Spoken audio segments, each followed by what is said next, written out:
नमस्कार दोस्तों, मैं विनोद कुमार। स्वागत है आपका मेरे चैनल invest.com पर। तो चलिए दोस्तों, आज हम आपको बताएंगे कि स्टॉक मार्केट क्या है। दोस्तों, ये चैनल मैंने इसलिए बनाया है कि इस पर मैं आपको अपना फाइनेंशियल अनुभव एवं जो व्यक्ति जानकारी होती है उसे आप लोगों को अपडेट करता रहो। कोरोना के बाद दोस्तों आप लोगों ने देखा होगा कितने लोग बेरोजगार हो गए, तो कितने लोग का रोजगार का अवसर पैदा हो गया। तो ऐसे में सवाल ये होता है कि हम क्या करें इसकी, जिससे हमें एक्स्ट्रा इनकम जनरेट हो सके, अतिरिक्त आमदनी प्राप्त हो सके। इसके लिए हमें दोस्तों एक रणनीति स्ट्रैटेजी बनानी पड़ती है कि हम अपने पैसे को किस तरह कहां पर इन्वेस्ट करें कि भविष्य में हमारा पैसा ग्रोथ करें। क्योंकि दोस्तों महंगाई के हिसाब से हमारे इनकम भी ग्रोथ करनी चाहिए।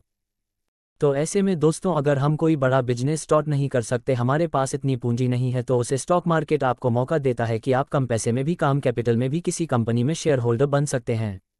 हालांकि शेयर मार्केट में निवेश मार्केट जोखिमों के अधीन होता है, लेकिन अगर हम अच्छी रिसर्च करके सूझबूझ के साथ इन्वेस्ट करते हैं तो हम एक दिन अच्छी इनकम जनरेट कर सकते हैं दोस्तों। तो हम आते हैं सीधे अपने टॉपिक पर कि शेयर मार्केट या स्टॉक मार्केट क्या है।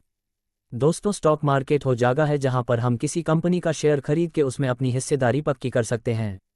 कंपनी में शेयर खरीदने का मतलब ये होता है दोस्तों कि अगर कंपनी प्रॉफिट कर रही है, मुनाफा कमा रही है, तो पर शेयर के पीछे शेयर का इंतजाम जितना बढ़ता है दोस्तों आपको भी उतना प्रॉफिट होता है, और अगर शेयर का दाम घटना है तो आपको इतना लॉस होता है।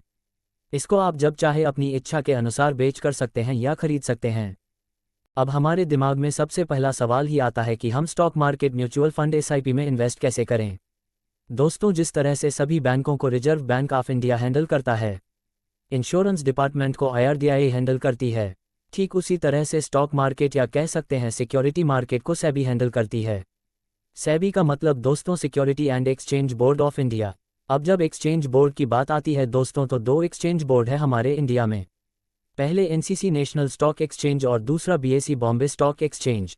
दोस्तों, कोई भी कंपनी बीएसई या एनएससी पर लिस्ट होती है तो अपना आईपीओ लेकर आती है, जिसमें वह अपने शेयर का कुछ प्रतिशत पब्लिक के लिए ऑफर करती है। स्टॉक मार्केट की देखरेख से सेबी करता है। अब दूसरा सवाल ये होता है दोस्तों कि हम कंपनी से शेयर या स्टॉक में शेयर कैसे खरीदें। इसके लिए दोस्तों हमें एक डीमैट अकाउंट या ब्रोकरेज अकाउंट खोलना पड़ता है। डीमैट अकाउंट का मतलब यह है कि यह कैसा अकाउंट, इस समय हम किसी कंपनी के स्टॉक में शेयर या इंट्राडे ट्रेडिंग आदि कर सकते हैं। इसके लिए आपको गूगल प्ले स्टोर पर बहुत सारी एप्लीकेशन मिल जाएंगे, जैसे कि Paytm Money, M stock, Angel One. Demat account खोलने के लिए दोस्तों आपके पास आधार और पैन कार्ड होना चाहिए। साथ में इन बातों का ध्यान रखें कि आपका आधार कार्ड और पैन कार्ड एक दूसरे से लिंक करें, और आपका मोबाइल नंबर भी आधार एवं पैन कार्ड से लिंक होना चाहिए। अब किसी भी कंपनी पर निवेश के पहले हमें कंपनी के बारे में अच्छे से रिसर्च कर लेनी चाहिए कि कंपनी क्या करती है, कंपनी के फंडामेंटल कैसे हैं, कंपनी की ग्रोथ रेट क्या है, कंपनी क्या डिविडेंड देती है, कंपनी का मैनेजमेंट कैसा है। इन सारी चीज़ों को ध्यान में रखते हुए ही हमें किसी कंपनी में इन्वेस्ट करना चाहिए, ना कि किसी के बहकावे में यार बात में आकर निवेश करें। पहले खुद देख रिसर्च करें, समझे, उसके बाद ही निवेश करें। आप किसी व्यक्ति सलाहकार से भी राय ले सकते हैं।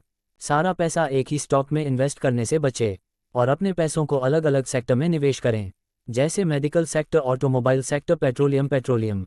हमेशा अच्छी कंपनियों में और मजबूत फंडामेंटल वाली कंपनियों में इन्वेस्ट करें, क्योंकि यह कंपनी आगे आज थोड़ा में भी जाती है तो कल ये कंपनी फिर से आपको अच्छे प्राइस पर ट्रेड करते हुए नजर आएंगे।